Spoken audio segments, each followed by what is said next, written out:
So I wanted the services to come to where the people were, such as food stamps and Medicaid and legal aid and mental health and drug and alcohol help. And I think if you bring it to where people are, they're more apt to get help. So we started this drop-in, collaborated with other providers. They all come. And what we saw in the beginning was really some serious issues with diabetes, serious issues with frostbite, and we had no way, we were trying to get them into, people go to the ER and they had to wait, and they didn't have insurance, so they were uncomfortable going. So we hired a nurse to really do basic stuff, basic screenings, blood pressure screenings, diabetes, and then she had connections with Whitney Young. So we could get people right into being seen if they need to be seen further. She can't prescribe, but she does screenings. And that started, again, with, 20, 30 people a month. And we're upwards of 150 at this point. People coming to get their basic needs met. She does a lot of clinics at the drop-in, a lot of health awareness. And people come. They're very interested in coming. She does a lot of case management, kind of connecting people with insurance now, certainly with the exchange. She's very involved, and other insurance companies are now coming to where we are to connect people to insurance carriers. So it's been a big program that has grown and will continue to grow. We have outgrown our space at the drop-in, so we are currently looking at other opportunities to make that program be even larger. And certainly if someone did need medical attention, that they would be advised on where to go and what to do. Absolutely. Absolutely, and I think that's half the half the battle is getting them in. Yeah. So our nurse it's nice because she has that connection to say, you don't have to sit in the waiting room. You're going to be seen right away. We're going to get you in this appointment, and has the connections to get people connected. So it's been really unbelievable how important that program has become. And that's great to know that service is there as well. And some of the youth programs you mentioned. So in the summer, we found, everything you start off with, every one of my stories starts with, we started with, we had extra sandwiches for something 6 years ago. So let's go up to the youth park and just, right up the street from us, let's just give any kids up there these sandwiches. We don't want them to go to waste. And then we then went up to Lincoln Park another time and said, and then we realized there's a tremendous need. The kids were just clamoring at us for a little bagged lunch. So we really saw the need and said, okay, let's do something. These kids are all summer long, a lot of them not getting a breakfast, certainly not getting school lunch. So we partnered with the food bank, the regional food bank of Northeastern New York, and we have a lunch program during every day that we serve upwards of 50 kids a day. And then we incorporated an arts and crafts kind of component. We started with just lunch, and then the kids would come and eat lunch, and then they'd leave, or they'd just hang around and be like, well, you've got 5-year-olds with a 3-year-old and no parent that would know we were there and come down every day because they know they're at least going to get lunch. So we beefed up that and started working with an arts and crafts program, and then we did some field trips. So we run that from the day school ends till the day it begins.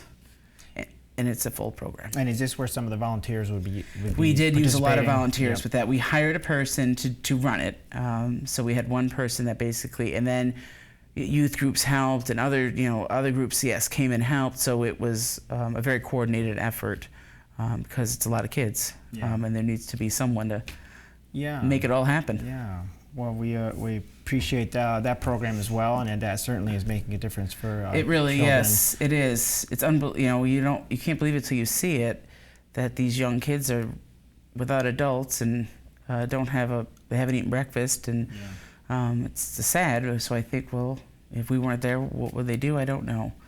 And these programs, of course, listed on the website and are available. People can always call and ask a question. And figure out absolutely where and when. Yes. And of course that number will flash up on the screen one more time. If people want to contact you by phone, they can do that. The Amsterdam number I'd given, but the Albany number is different. Okay. Do we want to give both numbers? Sure. So for Albany information, you would 434-8021. Okay. And either number. So either number. So if you call Amsterdam, you'll get the Amsterdam shelter. Yep. If you call the Albany number, then you would the health and wellness program, the youth programs, the Albany programs, you would call the Albany number. Okay. Okay, and then I know we talked about volunteers, but one of the things we didn't mention was I see listed here carpentry, plumbing, and painting. So the Amsterdam shelter, the building is older. Okay. We have done some work, Yeah. the best we can. We really rely on the community out there to really help get this shelter and keep it running for now. We really don't have a lot of public money in it. The Department of Social Services pays, but there's still work that needs to be done. And we have an ongoing, some frames of doors that we need, some plumbing issues that we have. Mm-hmm. Sometimes the heat has an issue. So we always look for volunteers to come in and to just help, or to call to say, if you need something, give me a call. Then we'll know who to call. So when we're talking about donations, we can also utilize the talents of the community to help out with things like plumbing and, and painting and all these cosmetic things. Yes, nothing. We're not asking you to reconstruct the building, but it's just some basic stuff that somebody has some carpentry skills. May take them, an hour, but for us, it's we have to buy the supplies and then we don't even know how to do it. And if someone wants to lend a hand, we would really appreciate it. They can contact you by phone or visit the shelter. Your location. Yes. Well, that's good to know that people can donate their skills as well. Yes. And also, you talked about preparing meals. If people wanted to come in and prepare meals, could they prepare them ahead of time and deliver them? Absolutely. Or that's what we encourage. Is there a place where they can prepare them on location? There is a kitchen there, so they could do either. Okay. They really could do either. Right now, Liberty does 5 nights a week, and then there's 2 ladies that do other 2 nights. But I'm sure Liberty would be happy to say, gee, we only have 4 nights this week, to give them a break. And I think it's a good way to give. And people love a home-cooked meal. Yeah. And sometimes people come and cook the meal and eat with people. And what better way to communicate and show that you care about people than to sit down and have a dinner with them? Yeah, the companionship, the conversation, Absolutely. The community feel is all important as well. Right, because I think many homeless people feel ostracized and feel ashamed and feel not part of a community. And I think when people come and share a meal, I think it's a really great way to make people feel part of the greater good. Yeah, and you've also mentioned donation drives and conducting something. If someone wanted to organize an event, they would talk to Tyler Rush. They could partner up. Absolutely. And get that done. And he would help them. Yes. And that's great to know as well. And cleaning supplies, as you mentioned before. It's always as you mentioned before. And also furniture. We talked about furniture. Furniture. We need a refrigerator, last I heard, too. There's always an ongoing, and that's, again, something to call Tyler. You call the shelter, he has an ongoing list of what, because today I could be saying this, and someone has donated a refrigerator. Okay. But I think that if you call the shelter out there, that he will be very clear to tell you what the needs are of the day. Okay. Because we could, need something today, and it's there, or not need something, and then all of a sudden something's broken, and tomorrow we need it.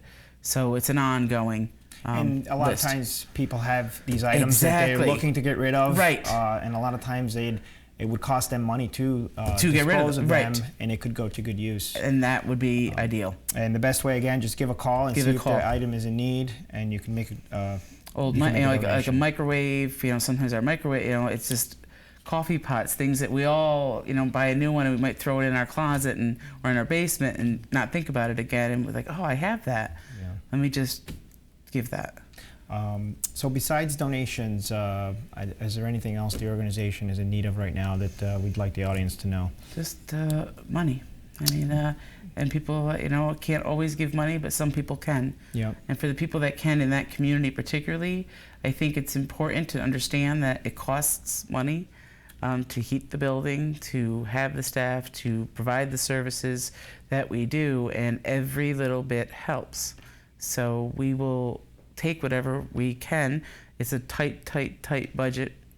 We are very, very conscious of every penny we spend. And there's a committee of people out there who I could not do this without. So when I ask that the community hears that there's something going on for the shelter, that they take the extra time to maybe buy the raffle ticket or to contribute or get involved some way and to spread the word so that we can continue to help the people that we do. And the 2 locations, of course, are in Albany and in Amsterdam. Albany and Amsterdam. And you do service all of Montgomery County. We do. And certainly we can see where the transportation may be an issue if someone's further out in the county and they have to get to the city. Is there ways that people can give rides to individuals on their own besides the bus? Someone could, yes, give someone a ride. I think I'd always be wary, or give the money for a cab, or get the cab for somebody, or get the bus for somebody. The transportation it's difficult, and when you really get outside of Amsterdam, it becomes very difficult. So, when the floods happened, we had some people from the flood come and they were like, we want to go back to where we came in Fort Plain. Fort Plain, yes.